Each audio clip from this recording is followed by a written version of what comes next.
अस्सलाम वालेकुम। हमारा नेक्स्ट टॉपिक क्वांटाल्स है।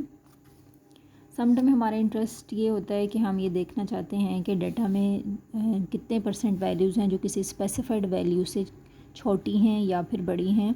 ठीक है, जैसे फॉर एग्ज़ाम्पल स्टूडेंट्स की हाइट ली गई है किसी भी क्लास में, तो हम ये देखना चाहते हैं कि कितने परसेंट स्टूडेंट हैं जिनकी हाइट 5.3 से लेस है। तो इस पर्पज़ के लिए जो मेजर्स फाइंड किए जाते हैं वो क्वांटाल्स हैं। क्वांटाल्स में हम 3 तरह की चीज़ें फाइंड करते हैं: क्वार्टाल्स, डीसाइल्स एंड परसेंटाइल्स। सबसे पहले क्वार्टाल्स हम पढ़ते हैं कि ये क्या हैं। Quartiles are the values in order statistic that divide the data into 4 equal parts. Quartiles data को 4 इक्वल पार्ट्स में डिवाइड करने के लिए यूज़ होता है। तो ये भी ऑर्डर स्टैटिस्टिक में। ऑर्डर स्टैटिस्टिक का मतलब वही है जो कि आपने पहले भी पढ़ा है कि सबसे पहले आपने जैसे मीडियन में किया है, ऑब्जर्वेशंस को अरेंज करना है, उसके बाद आपने क्वार्टल्स फाइंड करने हैं। 3 क्वार्टल्स होंगे। Q1 first quartile, Q1 second Q2। Q2 जो है वो मीडियन भी होता है क्योंकि ये डाटा को 2 पार्ट्स में डिवाइड करता है, मिडल होता है। एंड क्वार्टल 3, थर्ड क्वार्टल 3 है। ठीक है, तो जो फर्स्ट क्वार्टल है इसको लोअर क्वार्टल भी कहा जाता है, थर्ड क्वार्टल को अपर क्वार्टल कहा जाता है। तो यहाँ तक आप इसकी डेफिनेशन कर लें। नेक्स्ट एग्जांपल देखें 3.16। Find quartile for the ungroup data of example 3.13। अब इसमें ये आपको डाटा दिया गया है। सबसे पहले उन्होंने कहा कि ऑर्डर स्टैटिस्टिक है, यानी इसको उन्होंने अरेंज कर लिया है। अब Q1, Q2 और Q3 फाइंड करना है। तो उसके लिए जो फॉर्मूला आप यूज़ करेंगे,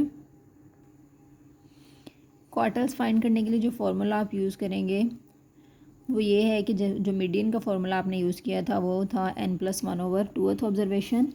तो जो आप फॉर्मूला क्वार्टल्स फाइंड करने के लिए यूज़ करेंगे वो ये होगा: Q1 is equal to value of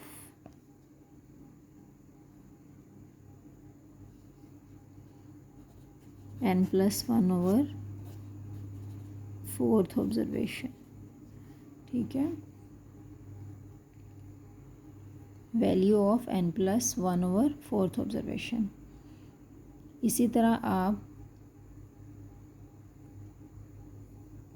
Q2 का फाइंड करेंगे। Q2 मीडियन के इक्वल होता है, तो वैल्यू ऑफ, तो बाहर आ जाएगा 2 और n+1/4th ऑब्जर्वेशन। ठीक है, थर्ड क्वार्टाल के लिए क्या होगा, ये सेम आ जाएगा और इधर आ जाएगा 3 × n+1/4th ऑब्जर्वेशन। तो ये क्वार्टल्स के फॉर्मूलाज आपने ये यूज़ करने हैं। ठीक है, n वही है, नंबर ऑफ़ ऑब्जर्वेशंस कितनी हैं, तो ऑर्डर स्टैटिस्टिक में आपने फाइंड कर लेना है कि n+1/4 करके जो वैल्यू आएगी। इसी तरह आपने करना है जैसे मीडियन में किया था कि अगर तो होल नंबर आ जाता है तो वही ऑब्जर्वेशन ले लेंगे, अगर पॉइंट में भी साथ आता है डिवाइड करने से तो प्लस जो पॉइंट के बाद जो डेसिमल के बाद नंबर है वो लेके, तो जो आपने इधर होल नंबर लिया है उससे next number minus same number करके आपने इसी तरह क्वार्टल्स फाइंड कर लेने हैं इसी फॉर्मूले से जो कि मैंने लिखा है। बस उसमें फ़र्क ये है कि 2 की जगह पर 4 आ जाएगा और फर्स्ट क्वार्टल है तो बाहर 1 होगा, सेकंड क्वार्टल है तो बाहर 2 और अगर थर्ड क्वार्टल है तो बाहर 3 आ जाएगा और नीचे n+1/4। इस एग्ज़ाम्पल का आपने इस डाटा का कि क्वार्टल के फार्मूलाज जो मैंने आपको बताए हैं वो लगा के आपने इस डाटा से क्वार्टल्स निकालने हैं अनग्रुप डाटा के लिए।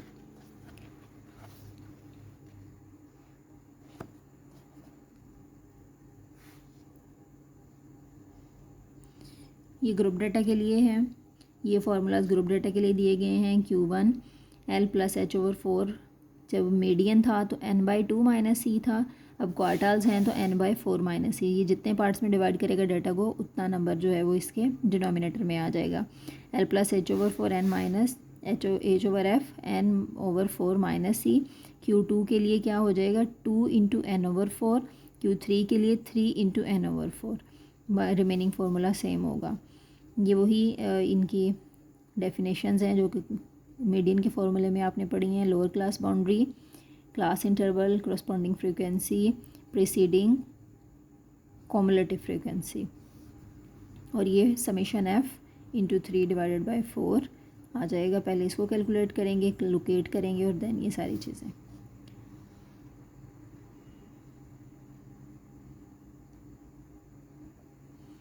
एग्जाम्पल 3.17 देखें, find quartiles for the data of example 3.2। Class boundaries दी गई हैं, वाई है, एफ़ है, और एफ़ से हमने सी एफ़ बना लिया है, ठीक है। नेक्स्ट आपने लोकेट करने के लिए क्या करना है, अगर आपने फ़र्स्ट क्वार्टल फाइंड करना है तो सारे क्वार्टल्स उन्होंने कहा है फ़र्स्ट क्वार्टल फाइंड करना है, तो आपको लोकेट करना है n/4 को। तो n/4 कैलकुलेट करेंगे, 30 डिवाइडेड बाई 4 7.5 आ गया। 7.5 को आपने सी एफ़ में देखना है, यहाँ पे 7.5 आएगा तो आपने ये वाली क्लास हाईलाइट कर देनी है, ठीक है। अब इस क्लास की एल जो है वो 90.5 है, एच यहाँ पर 5 है, करस्पॉन्डिंग फ्रीक्वेंसी 4 है, प्रीसीडिंग फ्रीक्वेंसी 6 है, और n/4 जो है वो 7.5 है।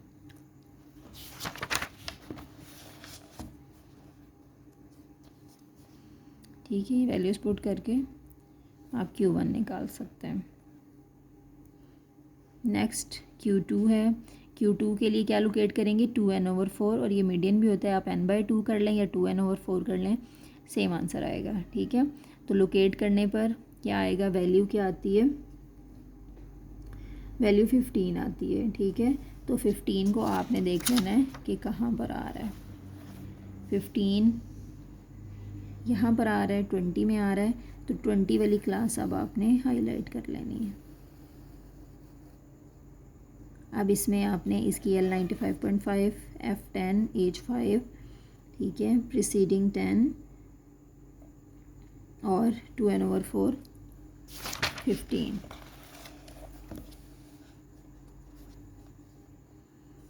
ठीक है। 98 आ गया, मीडियन भी यही आया था। उसके बाद 3n/4 Q3 के लिए आपने क्या करना है, 3n/4 करना है। 3n/4 22.5 आ गया। 22.5 ऑब्जर्वेशन आपने सी एफ में लोकेट कर लेनी है। यहाँ पर 22 आएगा, तो अब आपकी जो क्लास है वो 26 वाली क्लास होगी, ठीक है। Preceding frequency 20, corresponding 6 and lower class boundary 100.5।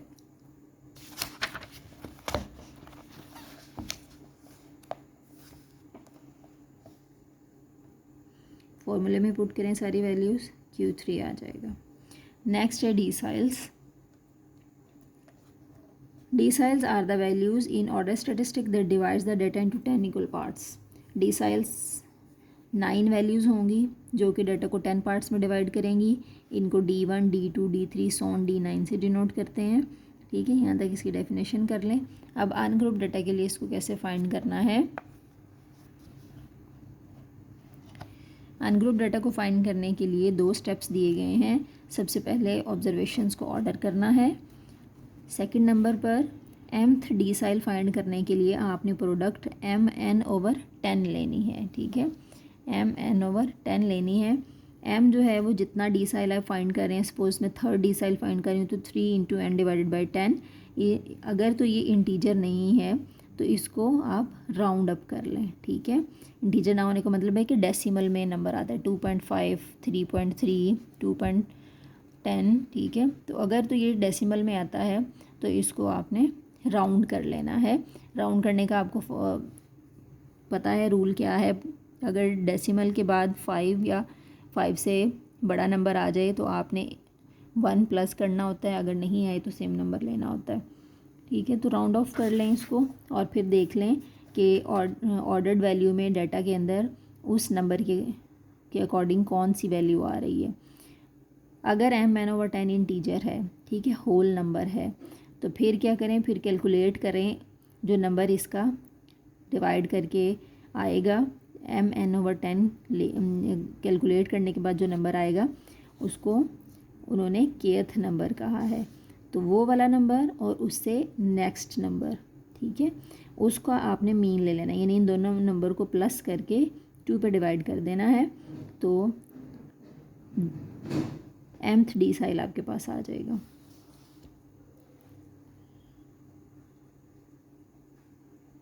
Example देखिए, एग्जाम्पल से आपको बेहतर क्लियर हो जाएगा। The data of example 2.1 is used to explain the procedure and D7 and D3 have been calculated. D7 और D3 आपने कैलकुलेट करना है। ऑब्जर्वेशंस ली गई हैं, इनको ऑर्डर भी कर लिया गया है, ऑर्डर्ड ऑब्जर्वेशन है। एन यहाँ पर 30 है, यानी ये टोटल 30 ऑब्जर्वेशंस हैं। अब D7 कैलकुलेट करने के लिए आपने क्या लगाना है, 7, एन है 30, 7 इंटू 30 डिवाइडेड बाई 10, तो ये 21 आ गया। 21 जो है ये क्या है, ये इंटीजर है, ये होल नंबर है। तो अब आपने क्या करना है, अकॉर्डिंग टू रूल आपने ये वाला नंबर और इससे नेक्स्ट नंबर यानी 21st number and 22nd number लेकर उसको 2 पे डिवाइड कर देना है। तो 21st नंबर क्या है, 101 है, यहाँ से आपने काउंट कर लेना है 21st जहाँ पर आता है, ठीक है। और 22nd भी यहाँ पर 101 ही है, तो 101 प्लस 101 डिवाइडेड बाई 2, तो 101 आ गया। उसके बाद आपने D3 फाइंड करना है, तो क्या करेंगे, 3 इंटू 30 डिवाइडेड बाई 10, 9 आ गया। 9 भी एक इंटीजर है, तो आपने 9th वैल्यू लेनी है और 10th वैल्यू लेनी है। तो 9th वैल्यू जो है वो 92 है और 10th वैल्यू 95 है, तो 92 प्लस 95 डिवाइडेड बाई 2, तो ये D3 आ जाएगा। अब इसी तरह डिसाइल्स ग्रुप्ड डाटा के लिए कैसे फाइंड करने हैं, वही फॉर्मूला है L प्लस H/F M(n/10). जैसे क्वार्टाल्स में था कि सेकंड क्वार्टाल है तो 2 इंटू n/10 था, अगर थर्ड क्वार्टाल है तो 3 इंटू n/10 4 था। अब यहाँ पर डिसाइल्स की वजह से 10 है और अब यहाँ पर हमने लेना है M(n/10), यानी अगर 7th डिसाइल फाइंड कर रहे हैं तो 7 इंटू n और n का मतलब ग्रुप डाटा में समेशन f होता है, डिवाइडेड बाय 10 माइनस c, ठीक है। तो एग्जाम्पल 3.19 देखें, इसमें कैलकुलेट करना है D1 एंड D7।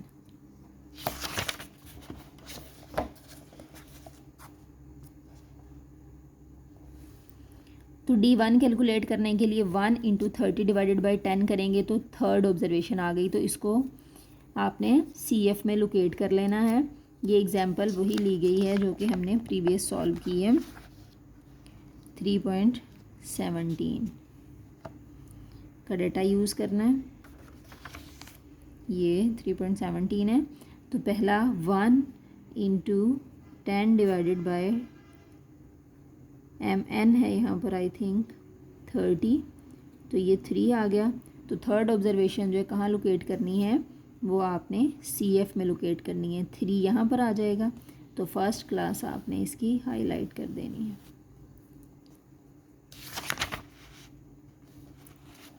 ठीक है।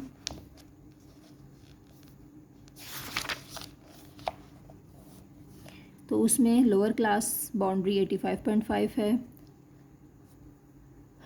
और इंटरवल 5 है, 85.5 इंटरवल 5 और ये 3 आया है कैलकुलेट करने से, और प्रीवियस C जो है वो 0 है क्योंकि 6 जो है वो उसकी फ़र्स्ट फ्रीक्वेंसी है, तो उससे प्रीवियस फ्रीक्वेंसी कोई नहीं है, तो इसलिए हमने यहाँ पर 0 लगाया।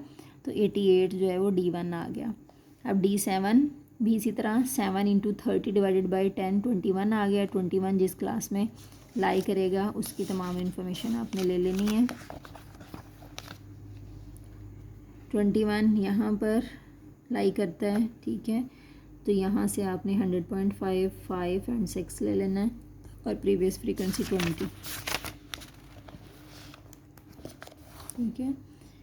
प्रीवियस फ्रीक्वेंसी 20 ले लेनी है। तो ये D7 आ गया। ये सब एक ही जैसे हैं, सेम मेथड से ये सारे कैलकुलेट होते हैं, इसमें कोई मुश्किल नहीं है। परसेंटाइल्स देखें, परसेंटाइल्स वो रिलेटिव मैयर हैं जो कि स्टैंड करते हैं एक ऑब्जर्वेशन को एक डाटा में with the other relative to other observations, ठीक है।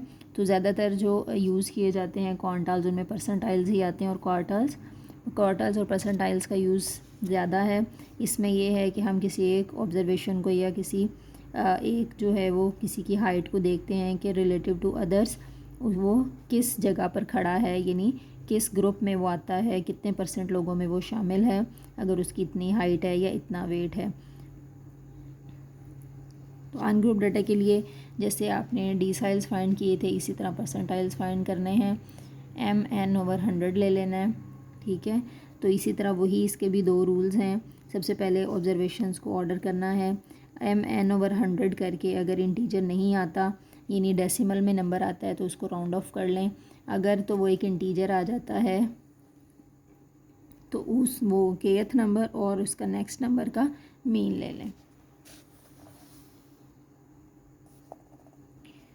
ऑर्डर्ड ऑब्जर्वेशंस ली गई हैं, इनका P10 और P95 फाइंड करना है। P10 फाइंड करेंगे तो 10 into n number of observation यहाँ पे 30 हैं, n into m into n, तो 10 इंटू 30 डिवाइडेड बाई 100 इसलिए लिया है कि क्योंकि ये डेटा को 100 पार्ट्स में डिवाइड करता है। तो ये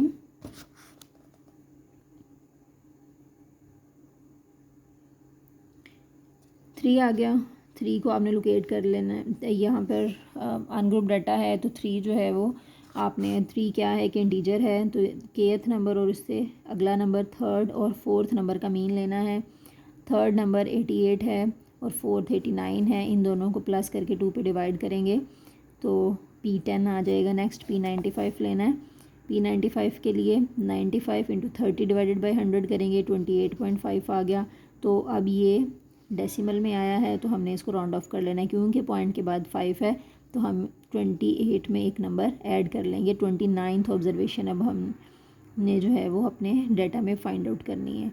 तो ये टोटल कितनी ऑब्जर्वेशन हैं, 30 हैं, तो 29th क्या हो जाएगी 107, वो P95 आ गया। अब ग्रुप डाटा के लिए परसेंटाइल इसी तरह है जैसे आपने डिसाइल, क्वार्टाइल्स और मीडियन फाइंड किया था, सेम फार्मूला है, बस यहाँ पर ये डिवाइड हो जाएगा 100 पे।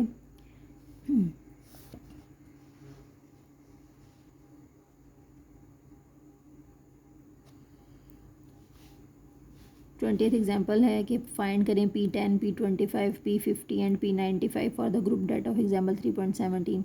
उसी एग्जाम्पल की करनी है जिसकी हमने अभी डिसाइल्स और क्वार्टाइल्स फाइंड किए थे। तो सबसे पहले P10 फाइंड करना है, तो 10 इंटू 30, उसका भी समीशन f जो है वो 30 है, डिवाइडेड बाई 100 करेंगे, 3rd आ जाएगा, उसको लोकेट करेंगे फर्स्ट क्लास में, उसी तरह लोकेट होगा वो, ठीक है, जैसे पहले किया था। 3 यहाँ पर आ जाएगा, तो ये क्लास हाईलाइट करने से लोअर क्लास 85.5 होगी, फ्रीक्वेंसी 6 होगी, एज जो है वो सबका यहाँ पर 5 ही है तो 5 आएगा, प्रीवियस फ्रीक्वेंसी यहाँ कोई नहीं है तो 0 होगा, ठीक है। तो ये सारी चीज़ें आपने यहाँ पे पुट की और 88 P10 आ गया।